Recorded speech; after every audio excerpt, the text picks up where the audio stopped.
an abnormal thickening of the heart, that presumably would have been picked up in testing, but there's no reason to invoke COVID, myocarditis, the vaccine. This sort of thing happens very, very frequently every single year. I agree, Sandeep.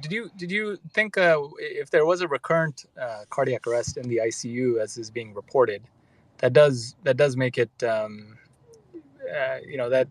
not typically what one sees with post out of hospital cardiac arrests, or you wouldn't expect to see that with Commotion. So that's why it makes me wonder about other possibilities. But you're right. We have to stay open. And I think anyone who prematurely goes to either vaccine myocarditis or COVID myocarditis or any it is very premature, and it is not correct. Well, I mean, it looks certainly from the video evidence we have that it's something arrhythmic, and that's about all we can say. And the fact that what happened since then, meaning he's not in the OR getting repair of an aortic dissection, he's not having a stent or having an angioplasty or whatnot.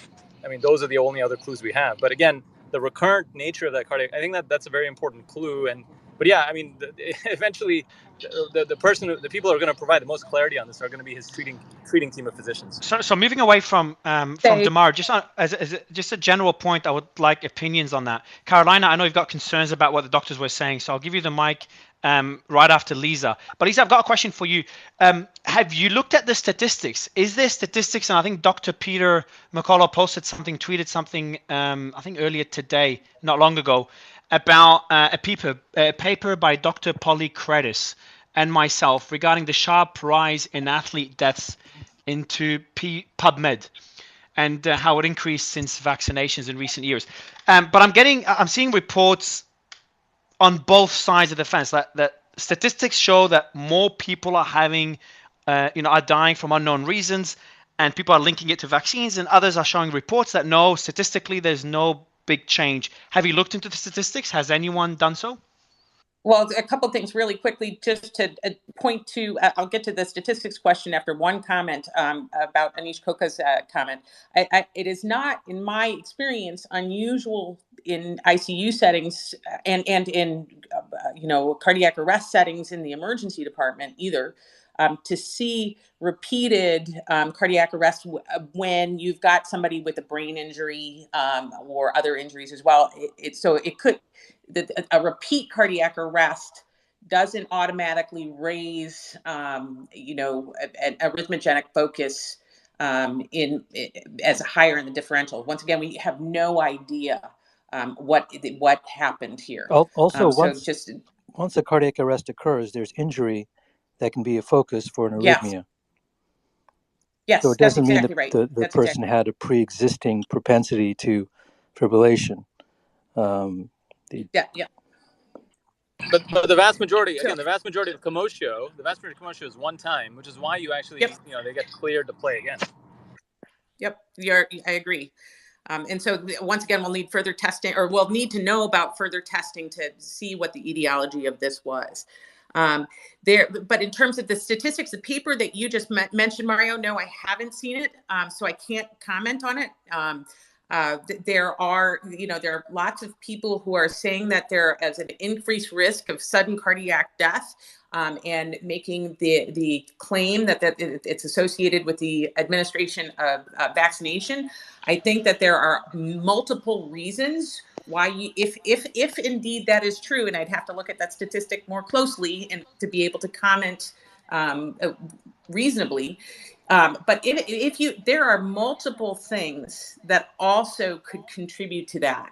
If you are not seeking medical care for 2 years, there are lots of missed diagnoses that could have been intervened upon that may have that weren't. So you get delay of diagnosis in things like cancer, in things like cardiac disease that might have been treatable. But since in 2020 and nobody was going to the doctor, you've got that delay. Look, sorry, I couldn't finish your point, and I've just got a general question before going to Nelson and Tom. Sure. And then not to mention the fact that COVID itself had a really big impact on increasing deaths. Now, maybe a lot of people have had COVID itself and have not been diagnosed with COVID.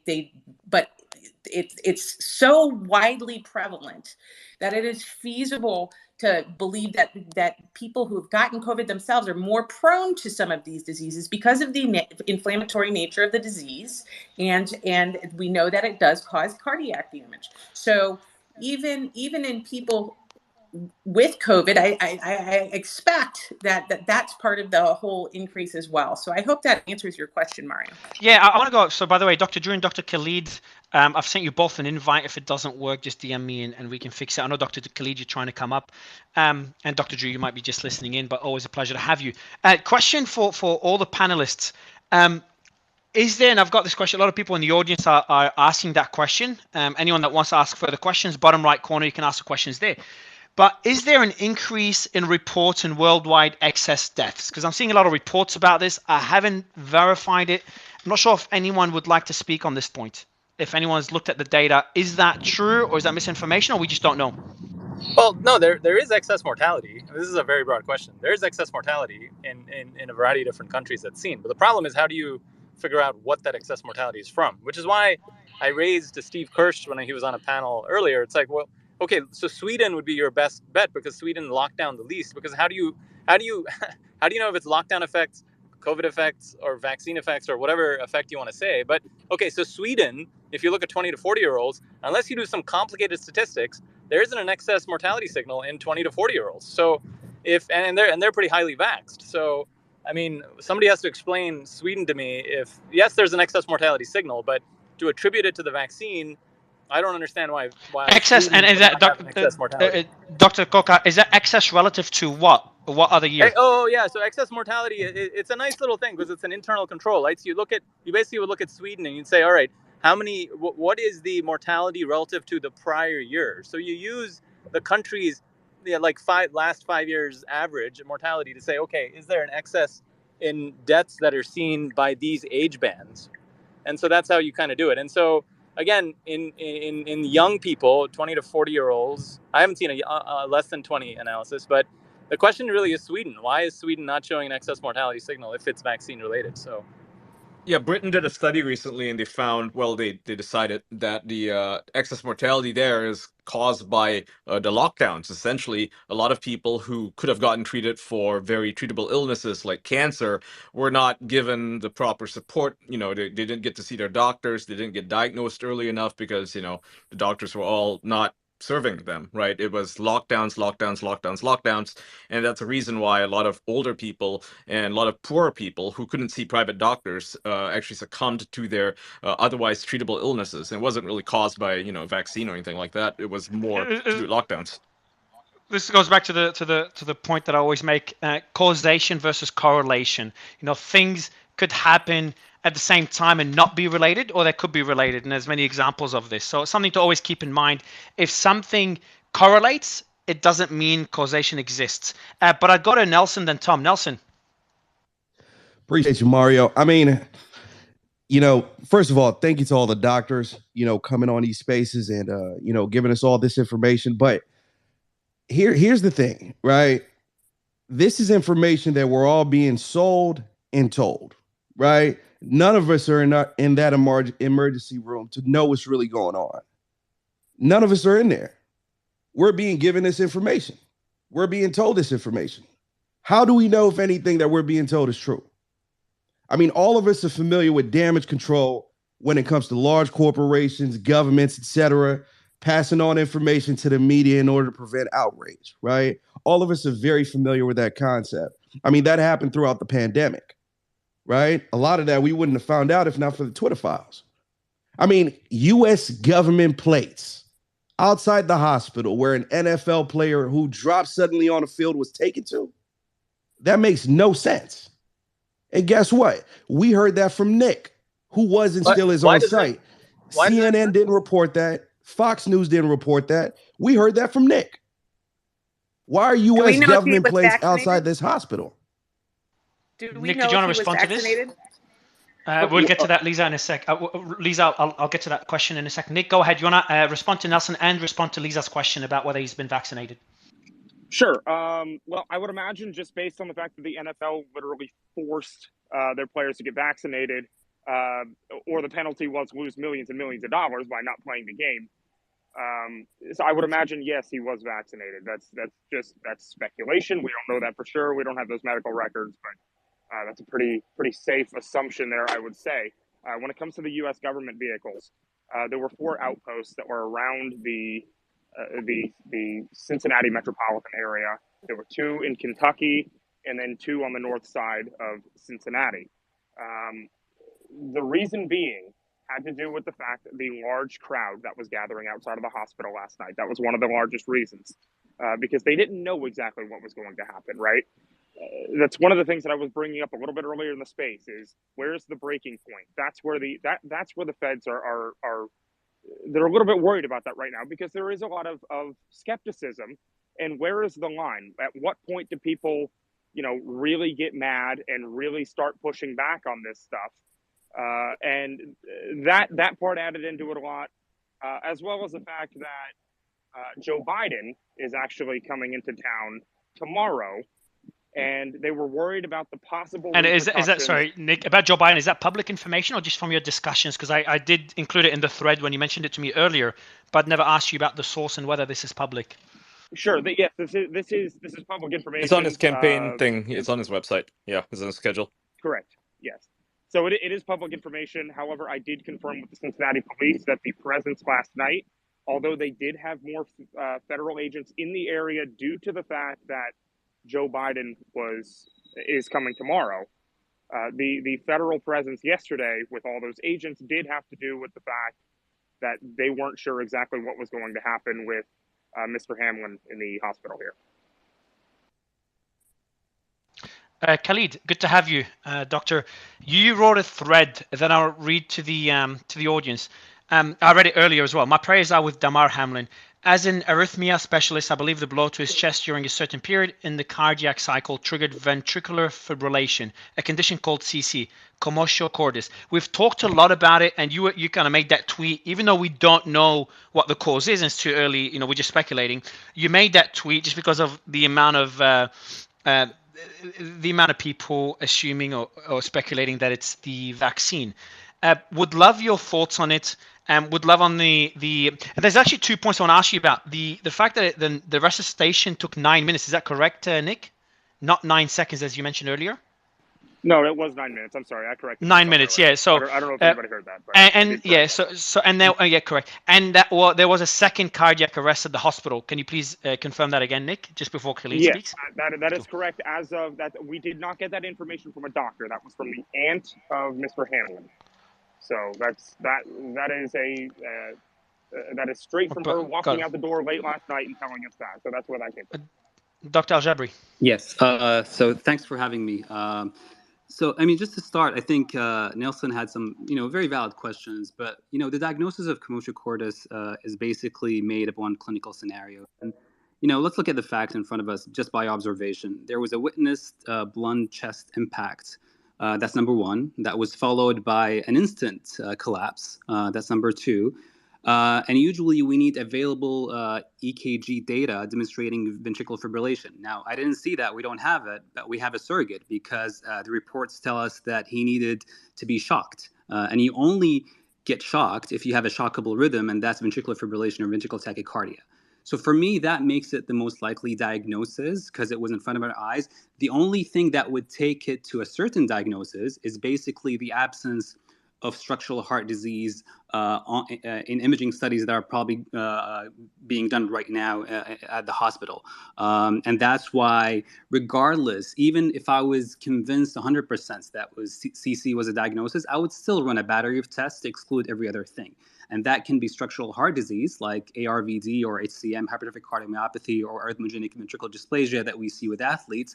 But in professional sports, usually athletes are aggressively screened against these structural diseases. Now, the fact that, the resuscitation took 9 minutes, I'd like to know how much of that was CPR and when was the first shock delivered. Because in reality, CPR only buys you time. What you need to restart a heart after a ventricular fibrillation arrest is to shock the heart and restart it, a defibrillation. And sometimes we don't get that with the first shock. Sometimes we need to increase the energy of the joules basically to restart the heart. There's also one other important point. And, with 9 minutes of resuscitation, that means hyperperfusion to organs, including the heart itself. And that can result into injury to the myocardial muscle.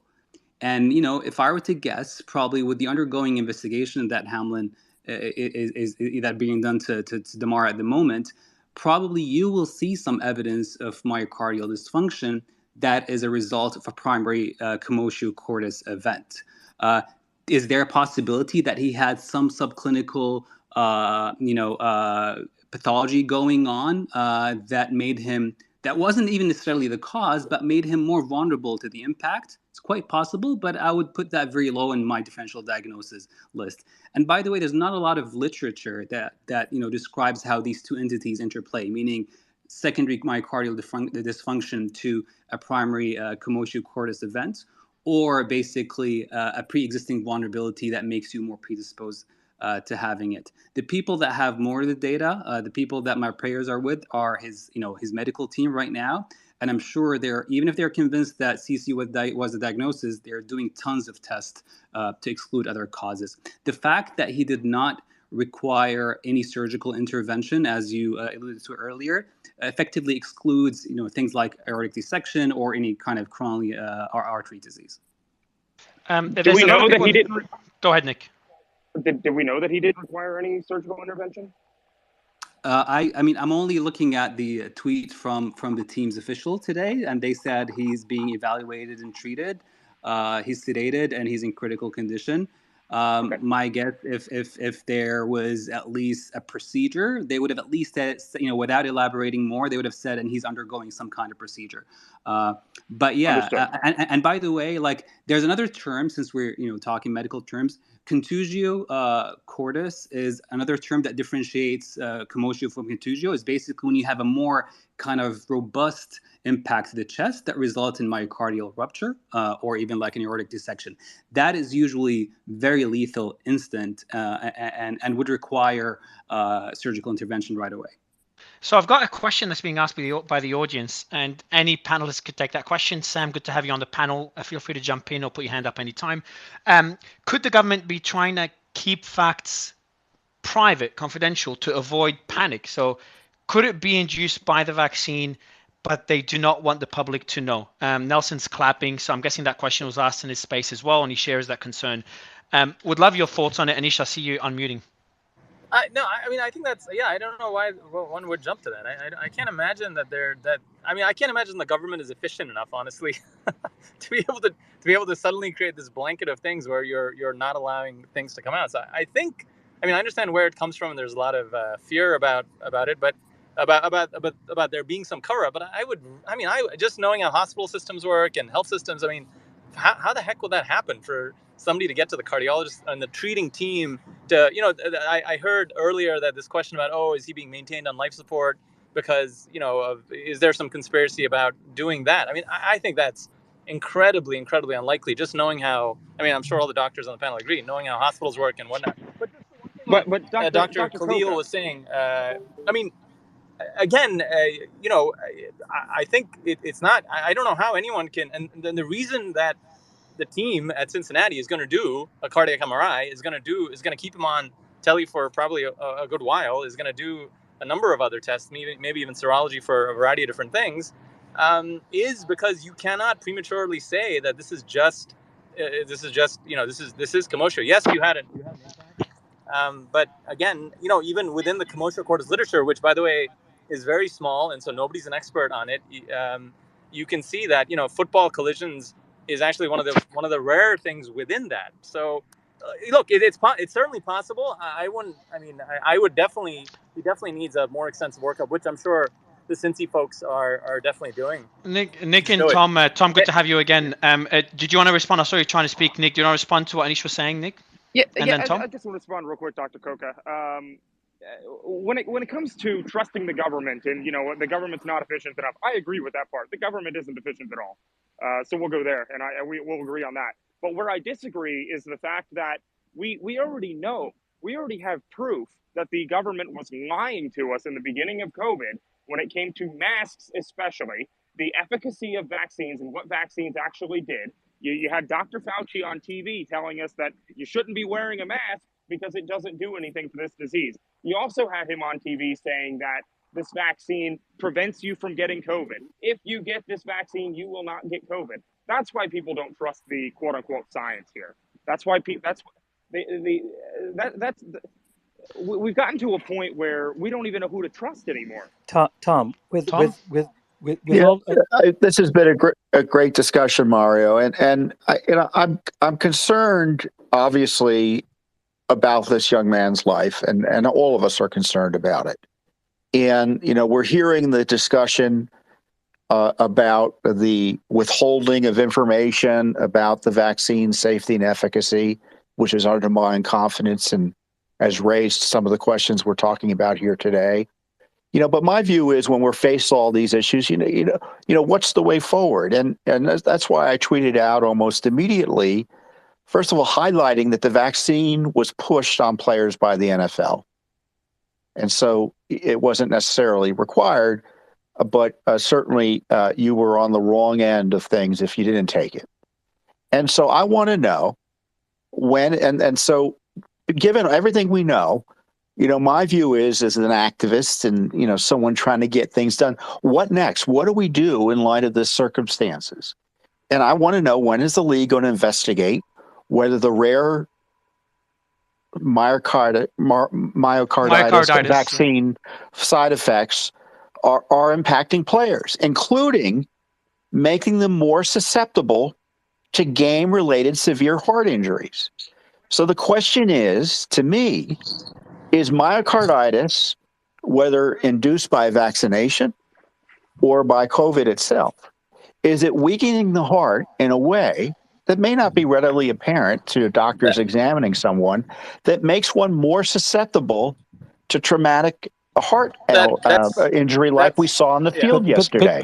You could have the blunt force trauma that could have been shrugged off in other circumstances affect this player because of a prior vaccine or COVID myocarditis risk. Unless that risk is better adjudicated or investigated, if I were a player, I'd sit out next Saturday, or in the least make sure that the equipment has been increased to protect that area of the body that could cause a heart injury. And is the players' union going to step up? And I'm sorry, we don't wait for the full diagnosis and the investigation of this young man's situation before we get answers to those questions, because to me, there's a level of urgency here. Tom, wouldn't? And there's a lot of people's lives on the line. We've seen previously, because of the failure of public health authorities and other people in positions of responsibility to say, okay, we've got to do something else here to reassure the public. Tom, wouldn't you expect more cardiac arrests given that all these football players have received the vaccine? The fact that this is a extremely rare event that's consistent with historical data with young athletes really points to a more benign interpretation, and to really use this young man's tragedy as a reason to spin a conspiracy theory about the government, to me, I think is just despicable. Who said that? Who said there's a conspiracy theory? That's what I'm hearing. I mean, I asked a series of questions that almost are that really don't necessarily require an analysis of this person's injury. And to say that those questions are despicable and talk about a government conspiracy theory, you got to get another set of talking points. And we need to move beyond that. We know that myocarditis is an increased issue for men in that age range, and they're highly vaccinated in the pro athlete community, and we need to protect their health. And I'm not going to be cowed by name calling and ad hominem attacks. Yeah, I think part of the problem is going to be. Sorry, part of the problem is going to be how the investigation. some of the investigation will hinge on a cardiac MRI, and the cardiac MRI showing evidence of whether or not it shows evidence of scar, right? That's partly why you're doing a cardiac MRI. That's one of the important pieces of information. Now that can be a very subtle finding. What we're looking for is something called late gadolinium enhancement. And if it's super obvious, great, it's super obvious and it's hard to miss. But I'm telling you, there's a lot of gray area, and what I'm really hoping is that there isn't a lot of pressure that the treating team feels, and they just need to make their decision, kind of without all this pressure or whatnot. But and the one additional thing I'll say is that one of the huge problems with doing cardiac MRIs as a screening thing, which is what Tom is kind of, I know he didn't say cardiac MRI, but Tom's question was, what can we do from a screening standpoint? Doing cardiac MRIs is a huge issue. Because that was one of the major problems with COVID myocarditis, and how that diagnosis was kind of made a little too easily based on basically a German group did a bunch of cardiac MRIs on a bunch of folks who had maybe recovered from COVID, saw some bright spots light up, and was like, oh, look, that's COVID myocarditis. If you did a cardiac MRI right now on 100 athletes, I'm sure some percentage of them will have some bright spots show up. And the question is, like, why the heck what does that mean? And we're not going to know what it means. And it would be inappropriate for somebody to say, oh, this represents this or that. So that's why cardiac MRI should really only be done in patients who have some type of clinical suspicion. And it's a I'll tough, go. it's a Yeah, tough, and tough I'll question. go. I see everyone has their hand up. So before going to Joanna, then Dr. Danish, Nelson, I think you're going to echo what Tom was saying, and then we'll get Dr. Danish and Joanna to reply, and Dr. Aiken. 100%, Mario. I have to. I definitely agree with Tom. The day and age of calling everything a conspiracy theory, it, quite frankly, is gone, especially because of what Elon did with the Twitter files, right? And at the same time, Dr. Sandeep, I completely get, where you're coming from. But at the same time, you have other doctors. Dr. Ryan Cole was on our stage yesterday. He would have disagreed with what you just said right now, 100%. And this is an individual that probably has, more or less the same accolades that you do, but on the other side of the coin when it comes to these topics. So, it's very important, Mario, and I appreciate you, brother, you and your team, what you guys do here, creating these spaces and giving a chance for both sides to have a discussion. I think it's very important because it raises awareness with every single individual that walks into these spaces. And that's what we need to be doing. So again, thank you to Elon for making this happen. And to Dr. Sandeep for the last time, brother, the day and age of classifying everything as a conspiracy theory is over. Nelson, I'm not saying that what Tom was spinning was necessarily a conspiracy theory. What I'm trying to say is that it's definitely worthwhile to ask about the government's COVID policy and their policy on vaccines, and to look at the decisions that were made 2 years ago with regard to COVID policy and social mitigation and whatnot. But to use this instance, this case, as speculative fodder that the government is trying to suppress information to protect its vaccine policy, there's just absolutely no evidence for that. It's purely speculation, and it's going to lead to misinformation. So I think we should step back and look at more likely scenarios before we start going there. That's my point. Well, the fact is, I don't know what the government's doing it in this case. The fact is, the government is withholding information and refusing to voluntarily disclose information about the safety and efficacy of the vaccines in violation of federal law. How do I know that? Because we're litigating about it. We've been litigating it for 2 years. And it's not atypical of the government's approach to issues like this. So I would highlight that lack of transparency and the withholding of material information about the safety and efficacy of the vaccines, or information I would consider to be material, at least, I guess we can argue over that point, undermines confidence in the handling of this case. So whose fault is that? If the government wants us to be confident in the vaccines, they would treat it as vaccines ordinarily are treated, and they would be transparent about the testing regime and the safety and efficacy as opposed to, as Nelson was pointing out, using and abusing their powers to suppress legitimate questions about it. And when someone drops on the field like we saw last night, and we're immediately told it's too soon or that we can't ask questions about it, given everything we know about the vaccine, that vaccines increase the risk of myocarditis in that age group, that doesn't persuade anyone. It just suggests to folks that, suppression is continuing. Joanna, I know you've been trying to speak, and then Dr. Danish, and then Joanna. Question about what do we I don't do think he can hear me. I think it'll be helpful, perhaps. The easiest thing to think about for the next 24 to 48 hours is I think we'll at least have a clear sense of what was the inciting incident. We may not have a clear understanding in the next 48 hours or so of exactly what underlying abnormalities may have exacerbated this. But we'll know, for example, did he have myocarditis? I'm pretty sure there will be some incidence there will have some data to be able to say yes or no. I would be surprised if taking a vaccine changed something structurally about his heart. That would be highly unusual and actually just like not even, something that we'd be worried about in terms of long-term structural changes. So I think that ultimately we'll have a pretty good understanding. I'm sorry?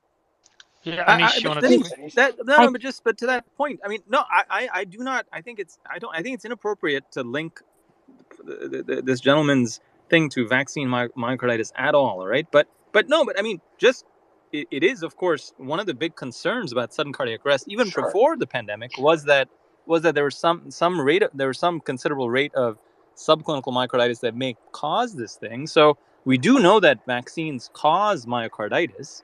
And it is certainly one of the big issues with myocarditis long term. And this is by Oster, the CDC, Oster and colleagues, there's obviously even they, I mean, this is just well known that myocarditis was more around. If you have myocarditis and scar, then long term you can have some prognostic issues. Exactly. I don't know if that but we have zero idea whether that applies here. And so, but one of the points, and I'm sorry, I'm going to shut up after this for a while. But one of the points I wanted to make is that LGE, which is the late gadolinium enhancement that's seen on cardiac MRIs, that is not a black or white thing. Okay, so if he's got a significant burden of scar on a cardiac MRI, then okay, that's going to be relatively obvious that there was something structurally going on here that made him predisposed to having this. But if he doesn't, if it's a sometimes these things are it's a gray area, and so I just hope that there's not a lot of pressure put on.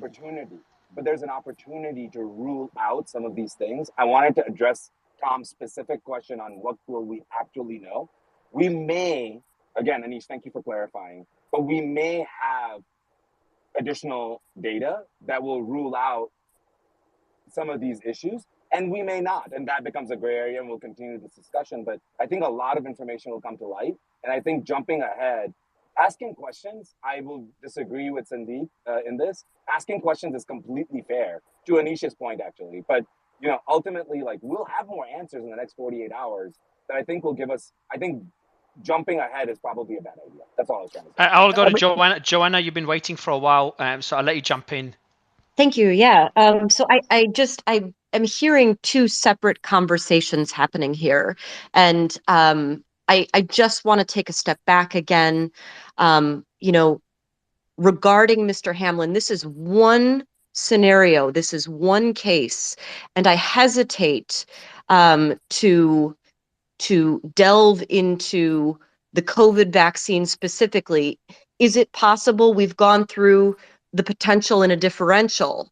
And it may be worth talking about, certainly, but to assign a hypothetical myocarditis, I would pump the brakes. Again, common things being common, and looking at this video and knowing that he experienced a blunt force trauma immediately preceding going down. We need to consider these things before getting into the weeds, and we should get into the weeds regarding COVID. I don't disagree with that, but I think that there is a time and a place for those discussions, and I hesitate to politicize these issues. Joanna, I've got a question for you, Joanna. So Robert Malone tweeted, "This is a case of overdiagnosis. It is just as bad to jump to conclusions that this was due to imoceo cordis as to jump to conclusions about vax injury." Yes, then I think the tweet continues. So he's saying both. Would you? I'm not going to ask you whether they're both equally plausible, but would you say that they're both plausible and they're both worth discussing? And then the next question I have for you is: do you have concern? Do you share the concerns of Tom and Nelson, and I'm sure others in the audience that are commenting? Do you share the concerns that the facts could be kept out of the public knowledge for various reasons? I think that first we must stratify what is most likely and what is less likely. And again, talking about these things in an open and honest way is certainly something we should be doing. But considering first that this patient may or may not have had myocarditis, we don't know, and then to make the next assumption that that may have been related to the arrest event, which it may not have been, if he had myocarditis to begin with.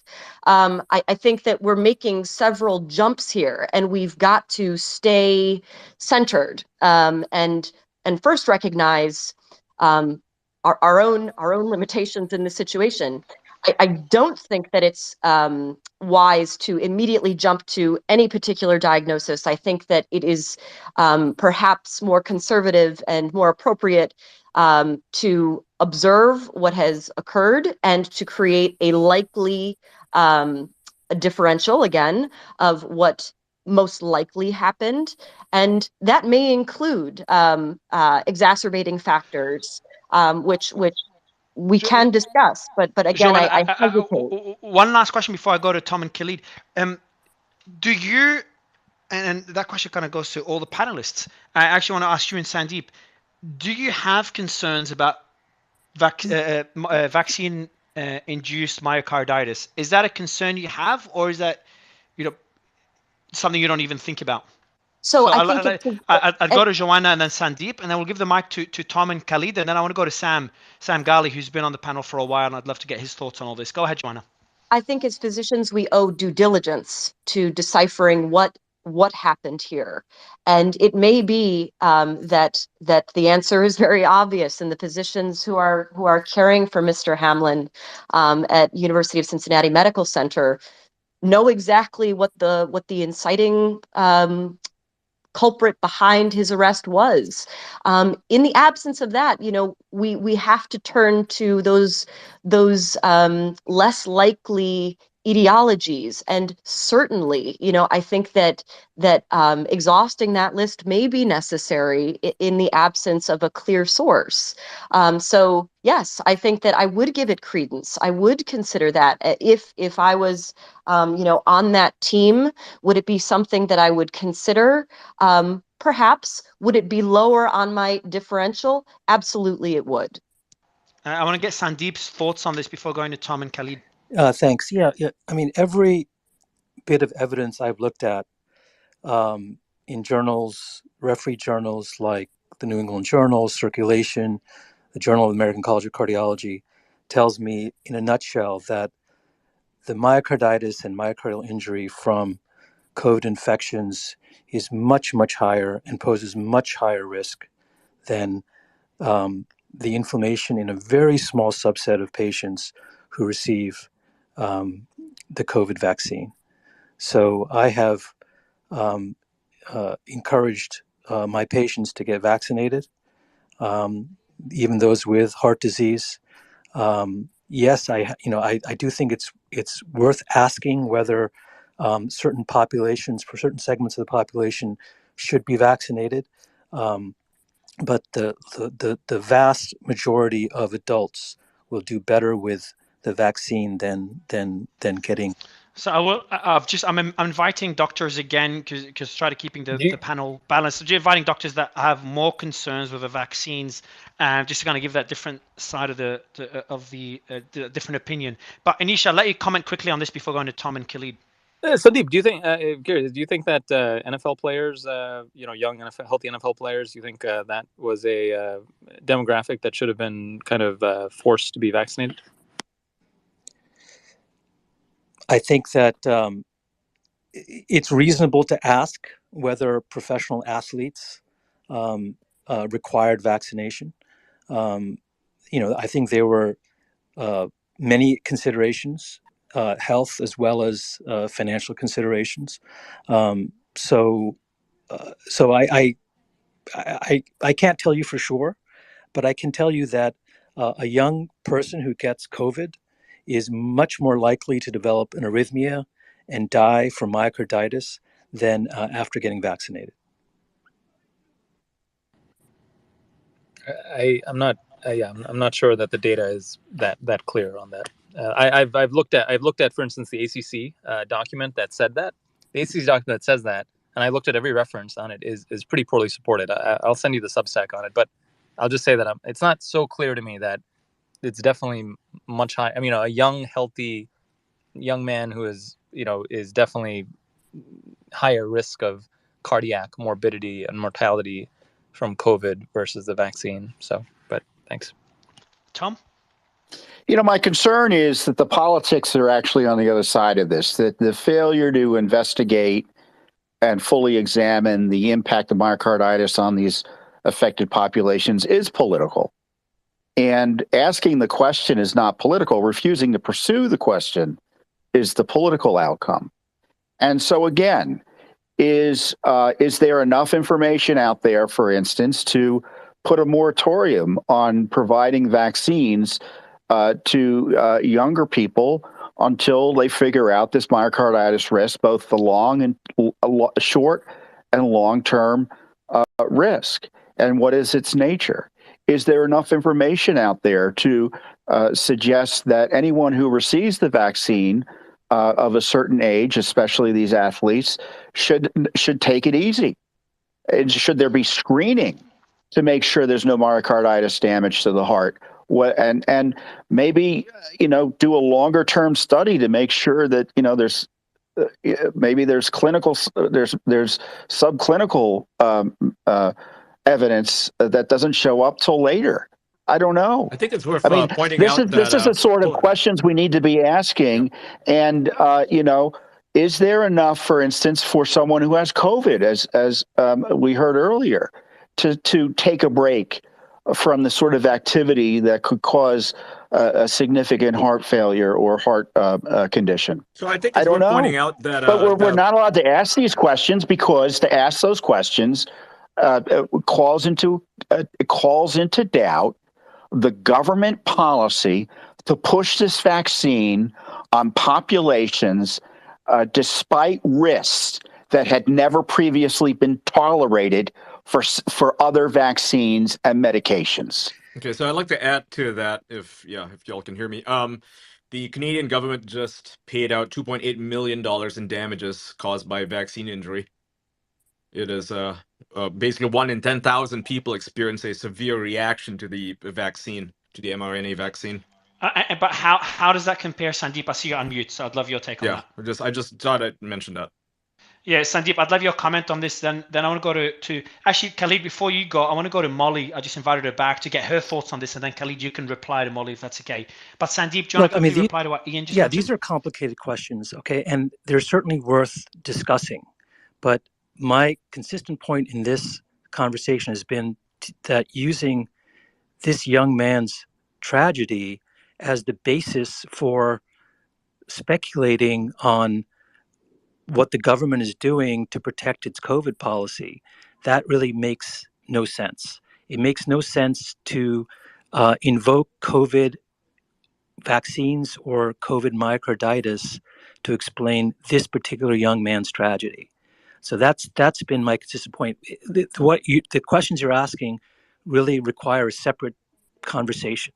But the point about this young man is the one that I'm trying to make. That it just bothers me that when the explanation for his cardiac arrest is just so much more likely to be something that is consistent with what we've seen historically, that I just don't understand the reason for pivoting to COVID policies and vaccine issues. I think, Sandy, before going to Molly, I want to go to the point that you just made. I think the concerns with vaccine-induced myocarditis is why, and according to Nick when he spoke to various reporters, is why this is getting so much attention. And that's quite why I'm kind of because we can only speculate so much about Damar's condition and what led to where he is today. But I want to kind of use this as an opportunity to discuss the concerns that people have, and we're doing a lot of spaces on this matter, the concerns that people have regarding potential side effects of the vaccine. So I want to go to Molly. Molly, I'd love you to give us your thoughts on what was just discussed, and also a message to people that did take the vaccine. Should they be concerned, and why, and what does the data show according to you? And then we'll go to Khalid. Hi, thanks. I just want to say if this case of Mr. Hamlin is handled appropriately, we may not know, we may not get the answers. I think the bigger picture. What do you mean by this, Molly? Well, I think, if his family, if he recovers and he wants to reveal what happened, if his family wants to reveal what happened, we should, our personal medical information should be protected, okay? But I think the big picture with this conversation is that many people, including myself, have been censored over the past couple of years for even raising these issues, raising these concerns. Actual medical doctors who are seeing side effects from these vaccines, whether it be the severity of side effect like myocarditis, or whether it be something less severe but still debilitating. And so I think it's healthy for us to have these conversations. And I think it's normal for people to wonder and be worried, because many people, despite the fact that they did not want this vaccine, got it. I have friends who got this vaccine. I have a friend who was mandated because he works for the federal government to get it. He had already recovered from COVID. He did not want it. He's 1.5 years from retirement, and he was basically told he would be fired if he did not get it. That's a problem. That's not under normal medical ethics. That is not appropriate. So I think that's why this conversation is more important than determining exactly what happened in this one case. We may not know that. We may never find that out. Molly or Dr. Rutherford, one other question before going to Dr. Al-Jabri. So you share the concern that Nelson and Grant Cardone mentioned earlier, and I was looking at the comments from the audience, and they share that concern, is that the information could be censored, or at least the truth regarding Mr. Hamlin could be censored, or did I misunderstand? I don't know that it'll be censored. It may not be our business to begin with, because it's his personal medical history. Understood. Yeah. Yeah. Now don't get me wrong. I think there is a coordinated effort. I don't know who's leading it, but there is a coordinated effort to make it so that we cannot talk about these vaccine side effects that we are seeing.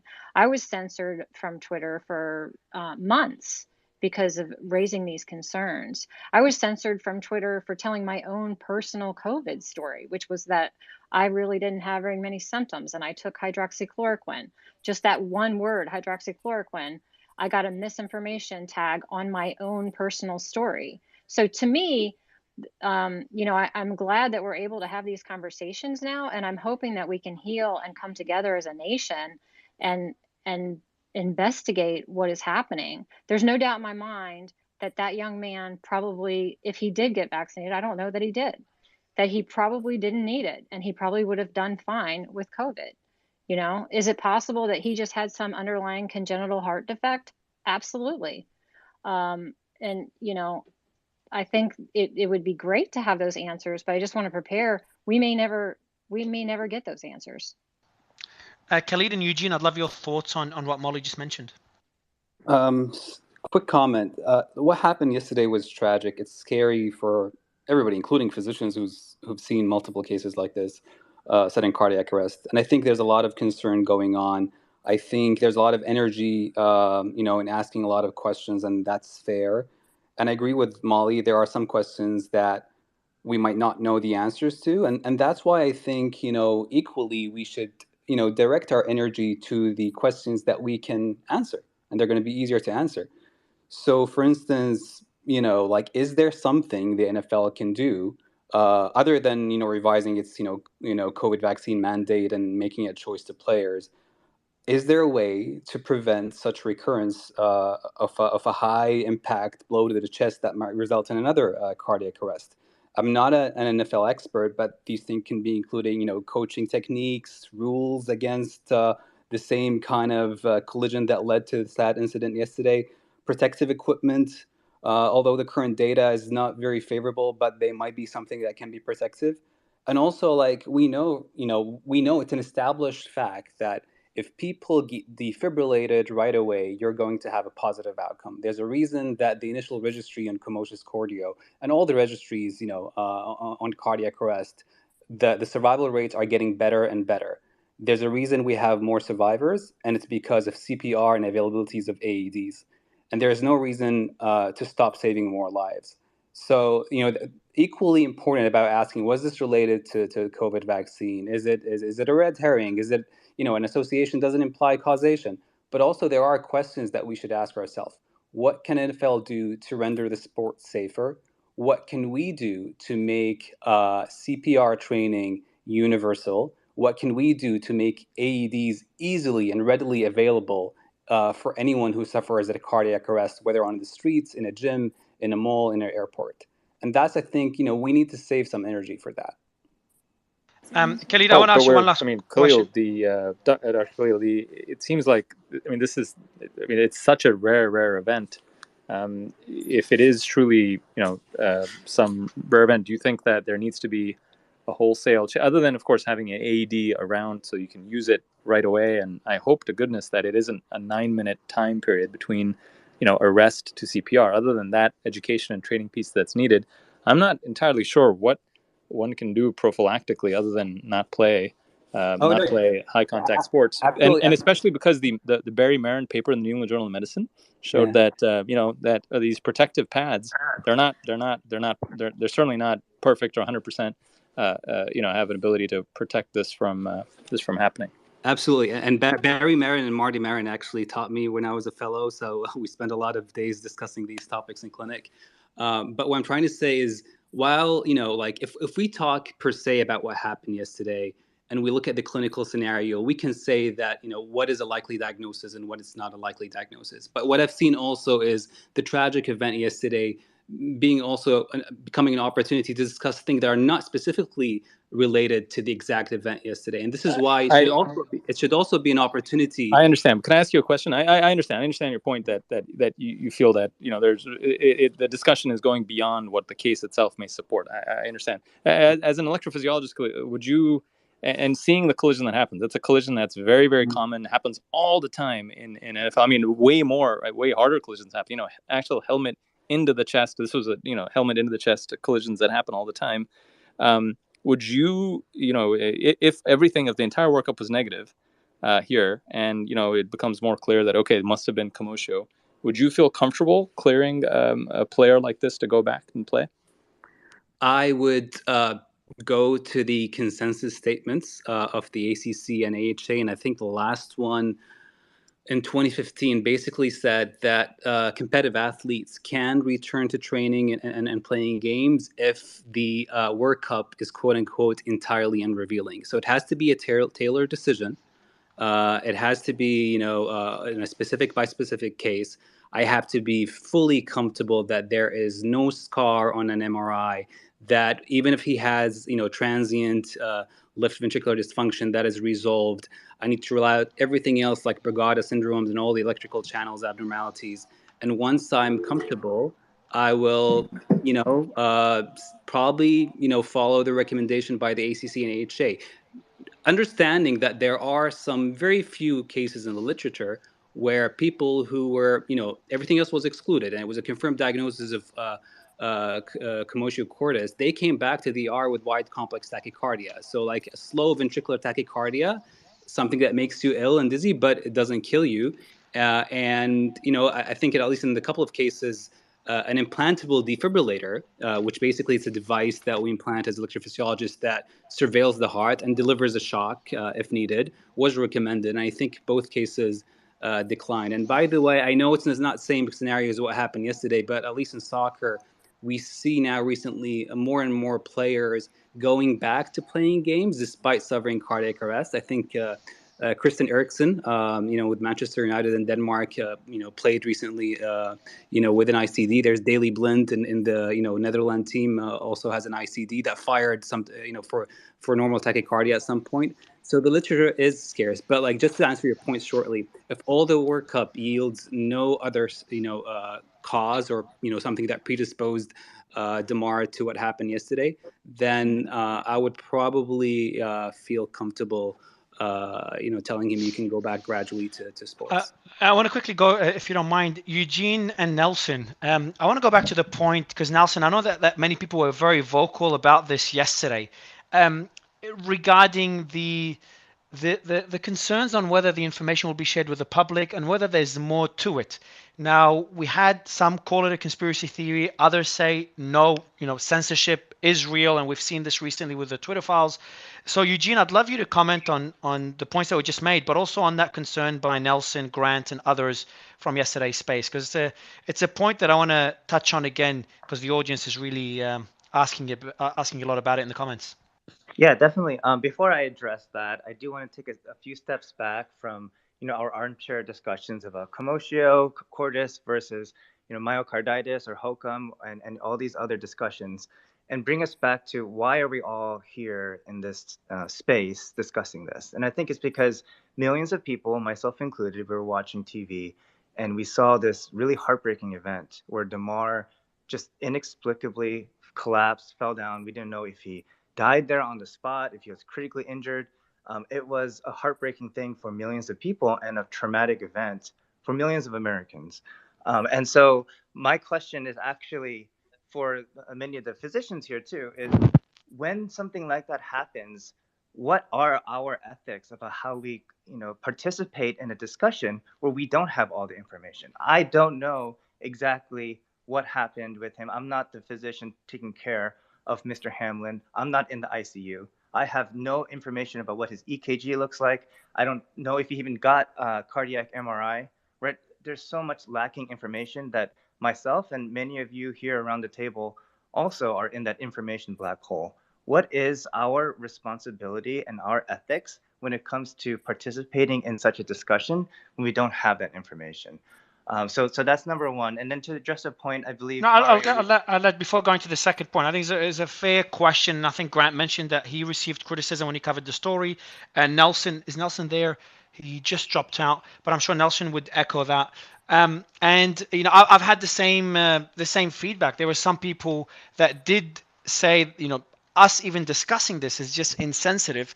I think it's just the way, my personal thoughts before I go to Tom and anyone else that wants to comment on that point, my personal thoughts is just the way you discuss it. Like, we're not talking about, we're using Damar's example and discussing the facts that we know.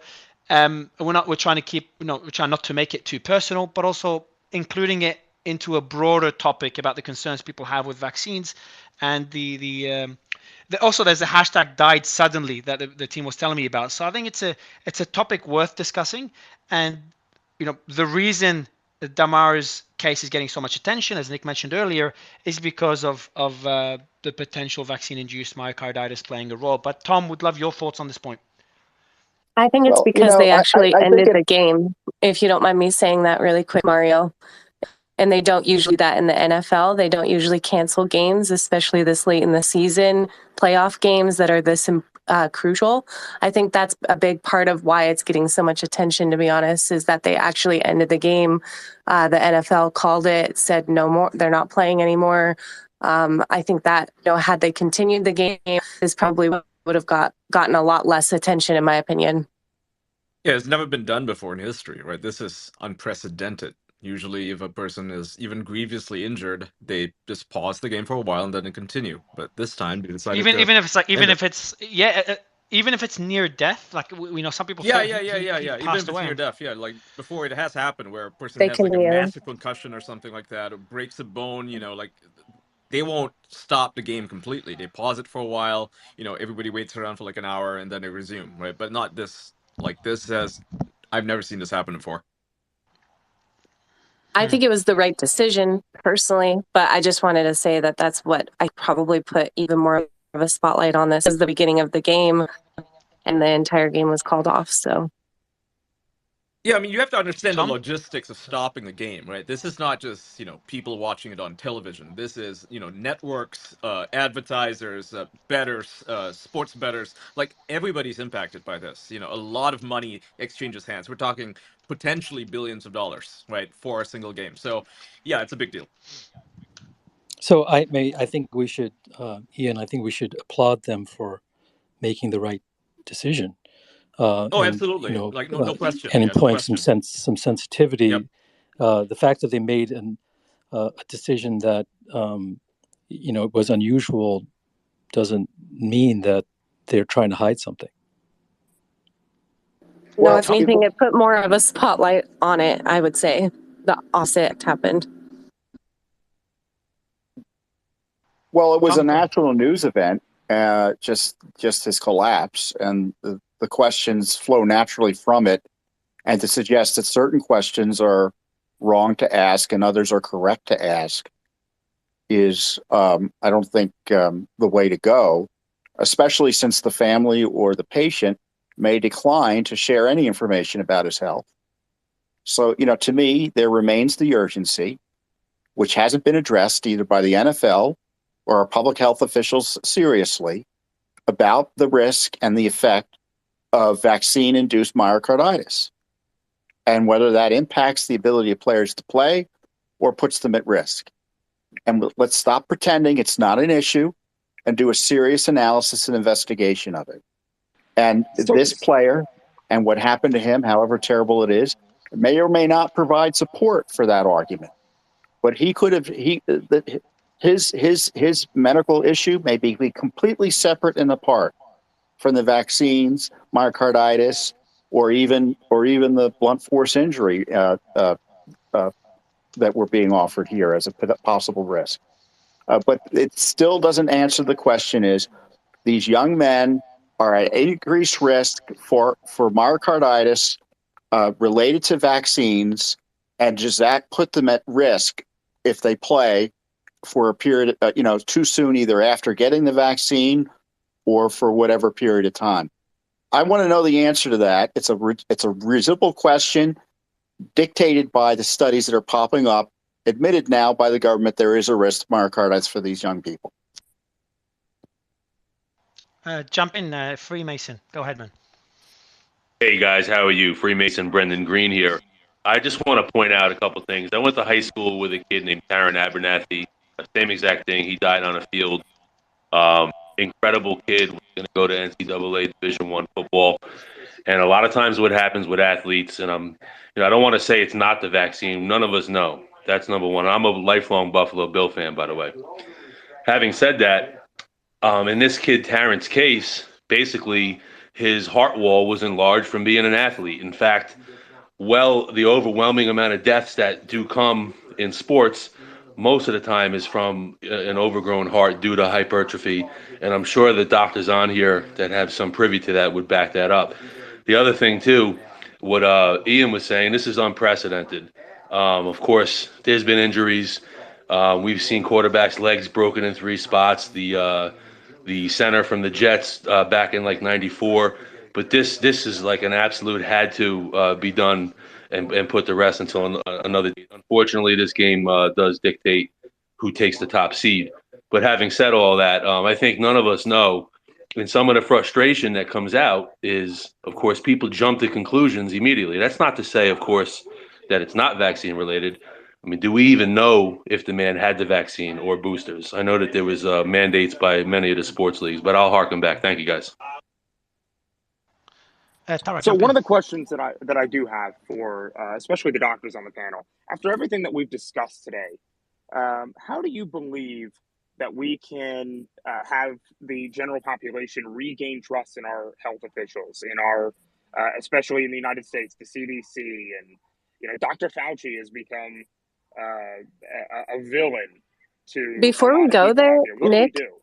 Before we go there and change topics, can I I think just that really we really quickly need to ask? improve our I don't think I Liza think communication she can hear can. me. skills. Yeah, Liza, just I just quickly, really Tara. quickly wanted to. I Oh, just really sorry, I didn't quickly hear. wanted to I'm ask having if you trouble guys. hearing, so I can't tell if All good, all somebody's good. on. Yeah, Liza. It's just a glitch that happens a lot. So all Yeah, good. it's Yeah, sorry. okay, Go no ahead, big deal. Tara, and But I'll give really the mic to quickly, Lisa. just if you guys covered the other football ex-Jaguar player who also passed away yesterday, not who passed away yesterday due to a heart attack or heart failure at 38 years old.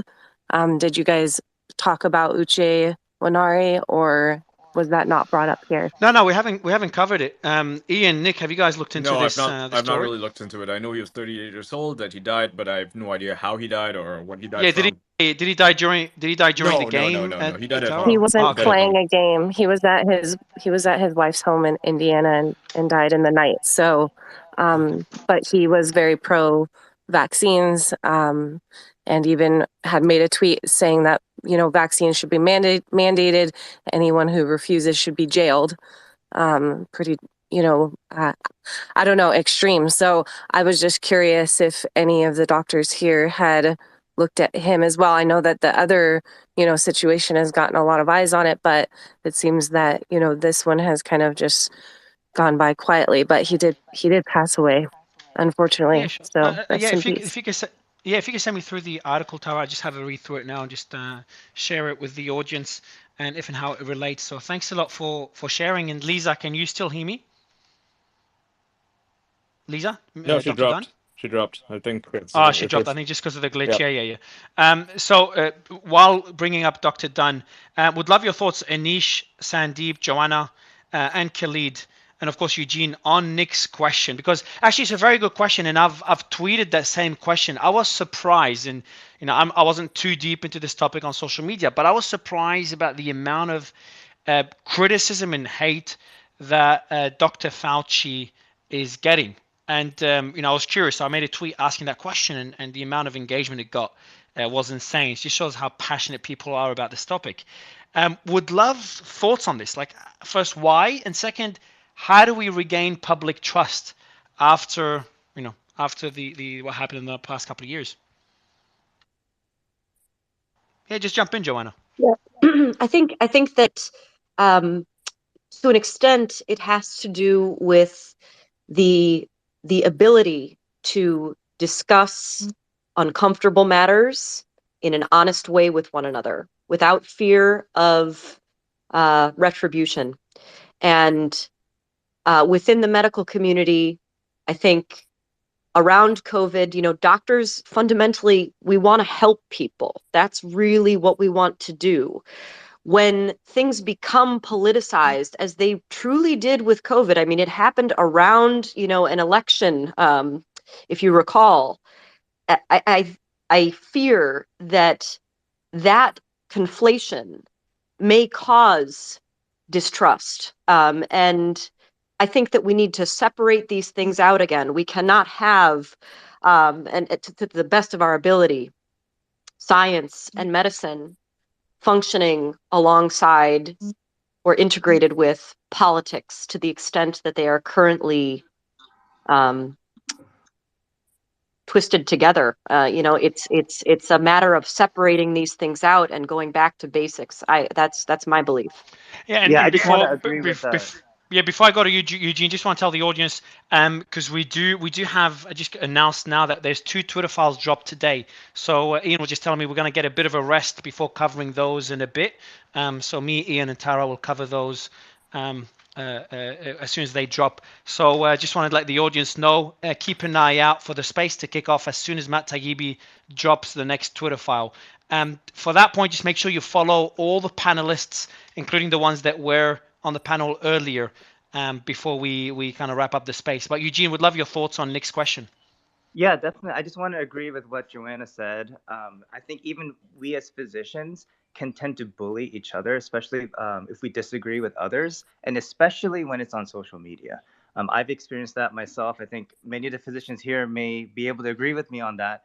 We can be a vicious bunch. And in order to regain trust for physicians and the healthcare community, I think it's all about having more free and fair discussions where both sides are here, can discuss things with one another without ad hominem attacks, without like Thank you, labeling each Eugene. other Like, anti-vaxxer for real, or thank you. all Like kinds of it's really good attacks. to hear you say that. I mean, like I think you have me blocked on Twitter, and I have launched ad hominem attacks on you, and I've had the same thing done to me, not by you, but by other people. So no, it's actually good that we have had this discussion here, because if anything, Elon has provided us with a space where we can actually come together and talk about these issues without demonizing each other. And it's a lot harder to treat someone like shit when, you're speaking to them versus you're texting them, right?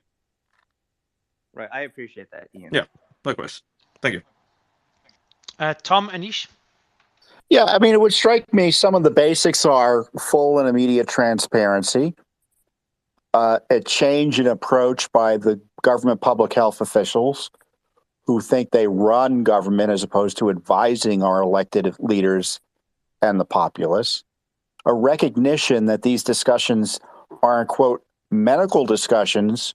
They obviously include medical analysis, but the decision to take irreversible medical treatments, major policies that shut down schools and workplaces and restrict freedoms and liberties, those aren't medical decisions. In the end, those are public policy decisions that relate to self-governance that can't be made solely to the exclusion of other experts and voices by medical professionals. And so the kind of the acknowledgement of that, and then bluntly, those who committed misconduct need to be held accountable. One way to build trust is to put the bad guys in jail or to make sure there's accountability for the misconduct in other ways.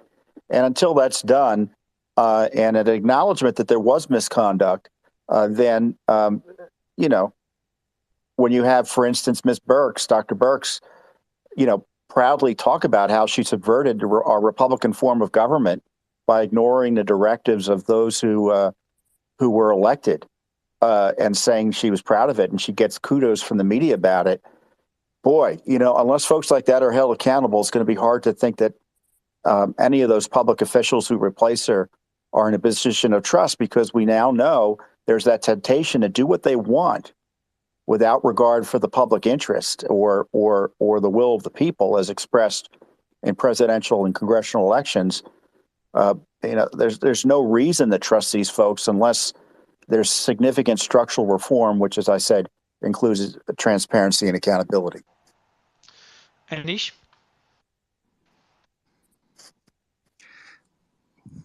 Dr. Koka? Yeah. Sandeep, jump in. Yeah, no, I just wanted to say that, I'm not going to talk about putting Dr. Fauci in jail, or I think that I didn't say to put Dr. Fauci in jail. Right. No. He wasn't referring. Yeah, Tom, he wasn't referring to be clear. Okay. He should be investigated. It doesn't mean he goes to jail. Yeah. No, but I think that would set a terrible precedent to imprison a public health official. But I just wanted to make one quick point about a question that was raised about whether there's more incidents of sudden death in young athletes. I wrote an op-ed about sudden death in young athletes in the New York Times in 2016. And there was talk back then, based on articles that had been published, that the prevalence of sudden death in young athletes was increasing. And this was data that had come out of the University of Washington. And I spoke to quite a few experts, including Barry Marin. And the overall consensus was that this was not a thing. This was more an increased awareness of the problem. So I would put it out there that this is something that people were talking about pre-COVID, and it's unlikely that we're seeing an increased prevalence. It's just more of an increased awareness, given social media and all the speculation about possible causes. So I don't see that being an issue. I've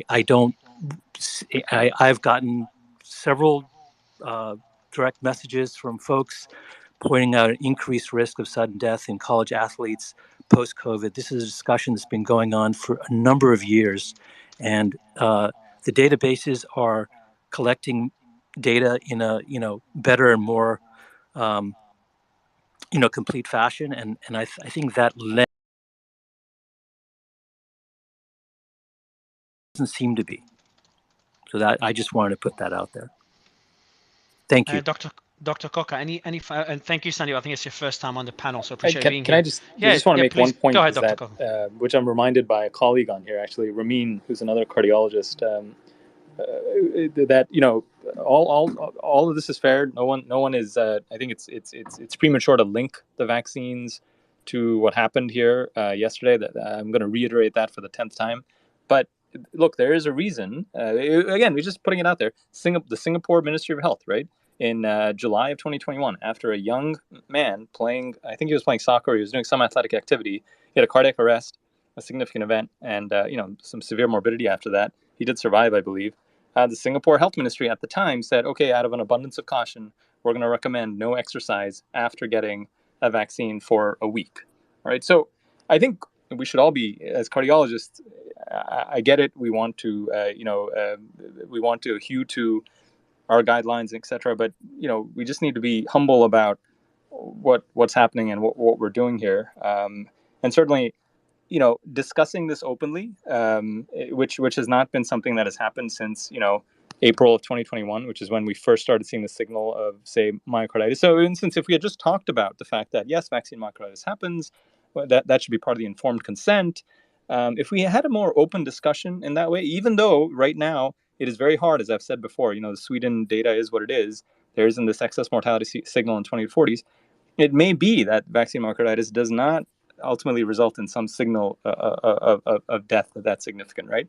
But we should at least have that open conversation about it. And certainly the CDC director, as of December of 2021, saying, well, we've looked at this and we don't see a signal of myocarditis, when there's clearly a signal seen from April of 2021 on, that does not do a lot to engender trust in the public. So a lot of the issues we're having now that Sandeep speaks to very well, in terms of trust and skepticism, and is driven by the fact that there has not been an open discussion. And so I'll agree with Ian and Mario and stuff, and that these kind of discussions are important. And if we do want to kind of restore trust in the institutions in public health. And Dr. Dunn wants to come up and give her final words. But Nick, you've been on the ground, spent hours, didn't sleep at night, covering the story. You're the one that woke me up to do the space earlier, and we decided not to do it. And yeah, man, I don't think you've slept yet. So first, hats off to you, man. And would love your final thoughts on the matter. I think we did a great freaking job with the panel. So very grateful for you and the team in having it balanced and having a really good discussion. And covering not only the Damar story, but the concerns that people have with vaccines. And I think we all conclude that it's a very valid concern. We cannot conclude on what the reason is for Mr.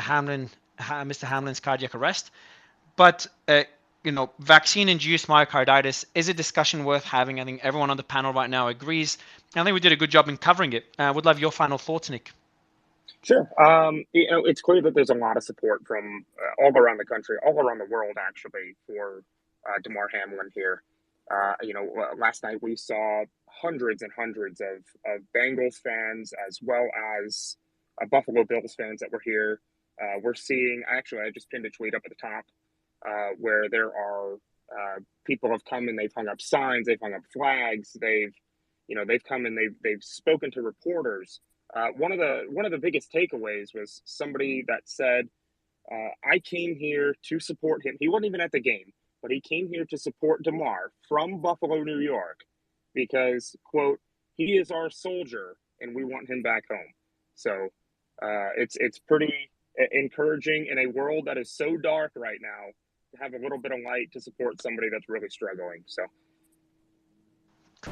And finally, Dr. Drew, I managed to convince you to drop in for your thoughts on the matter. Thanks for being in the audience and listening in. Doctor, can you hear me, Dr. Drew? Ah, shit. It's playing up.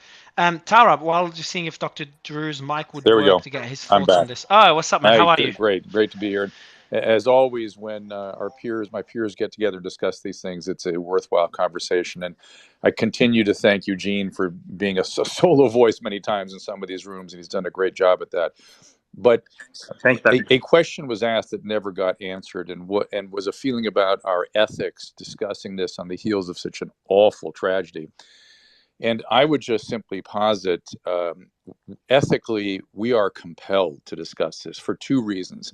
As we've all pointed out, this was traumatic for the country. They were triggered into thinking all kinds of who knows what about vaccines and COVID, but mostly they were traumatized by seeing somebody in a near-death experience. It is our job to explain, give them information, what happened, not to discuss the particulars of Damar's case. That is not our business. But in cases like this, how do you understand what this is? How do you protect your family? Number one. And number two, we have an ethical obligation to educate. And when else are we going to educate other than when the world's eyes turn to a particular case? When we go to medical school, we learn by cases. That's how we teach most effectively. And here's a case, a tragedy, but we have an obligation to discuss it. And what are your thoughts, Doctor, about the concerns that were voiced about the truth not coming out? You said massive distrust in anything related to medical institutions and the government. I think it was articulated by the participants with great clarity. And I think, again, it's up to us physicians to regain our profession, to regain our collegiality, to reestablish control over what medicine is, so that people can once again begin just trusting it. My frustration has been with what has sort of been brought up a number of times here is we are seeing signals. Some of them are really problematic in terms of populations that have almost no risk from COVID. We might be making healthy people sick, and we need to know, are we doing that or not? Just a simple question, answer it. But it feels like, and this may be completely wrong, that because there's a possibility that the vaccine or COVID plus the vaccine or COVID itself is the culprit, the question never gets asked, so it never gets answered. And that's very frustrating when we're trying to give informed, Anish mentioned this, we're trying to give informed consent, we're trying to understand what we're doing for our younger patients, and it's really hard to do that till these questions are asked and then investigated. And last question, because I know you just jumped in, you don't have much time to give us your final thoughts. The question I have is your concerns regarding vaccine-induced myocarditis. I know you've discussed it in the previous panel, and we discussed it at length. I would love your final thoughts on this. It's been said in the panel. I know what I'm doing with the vaccine with my patients over the age of 65. They're all vaxxed, they're all boosted. I've seen no adverse events. I believed I've helped that population. How far we go with this, how much more boosting, I'm a little unclear about. And what to do with a 35-year-old or a 25-year-old who really has essentially no risk from COVID. What am I doing there, and what is the risk reward, and how do I give that patient informed consent is still foggy to me. Eugene, wrap it up with you, your thoughts on what Dr. Drew just mentioned, and then we'll wrap up the space. Yeah, definitely. So I agree with a lot of things that Dr. Drew is saying. He's always, as usual, very eloquent. The one point of disagreement that we may have is whether vaccinating younger individuals, whether the benefit outweighs the risk. I believe it does, and I also believe that there are many things that we as physicians do where we put patients at risk for preventive measures. One would be, off the top of my head, a colonoscopy, right? In an older patient, doing a colonoscopy, that is not without risk. You can have a perforation. You could kill the patient with doing a colonoscopy. But as you know from looking at the evidence and the data, doing colonoscopies especially for men, over age, 50 or 60, has benefits that outweigh the risk. You can find, an early stage colon cancer and save the patient's life, even though you place. But Eugene, so I'm going to push back and just say you're making my point. There's a reason we don't do it routinely in 35-year-olds, because there, the risk is not outweighed by the benefits. And that's my concern with the vaccine. That's all. That's my only concern. And one of us is going to be, you're going to be either absolutely right, or my concerns are going to be absolutely right. But I want to get the information. I don't care who's right. I just want the information. Appreciate it, Dr. Drew and Eugene. Everyone else, thank you so much for joining. Talride, we've got the Twitter drops in a bit. Would love your thoughts on what we're expecting today before we end the space. Again, just want to remind everyone to please follow all the panelists because they're probably going to cover this story as it progresses. And we've invited them here on the panel for a reason. So make sure you follow them all. But Tara, you want to wrap it up with what you're expecting with the Twitter files drop later today? Tara's not here. All right, guys, we've got the Twitter files later today. I'm going to end it here. Thanks a lot, everyone. Dr. Drew, thanks a lot for jumping in last minute. Anish, Eugene, Joanna, Lisa, Khalid, and all the other doctors, thanks a lot for joining us today. For the audience, I hope you got value out of this. We tried to keep it balanced. We tried to get not only cover Damar's story, and try to kind of balance out speculation versus facts and different theories, trying to keep it constructive and, again, balanced. So it's not an echo chamber and there's no bias one way or another. So I think we did a pretty good job today. Sometimes it doesn't go too well. It's a bit hard to keep it balanced, but we did a pretty good job today. I hope you got value out of this.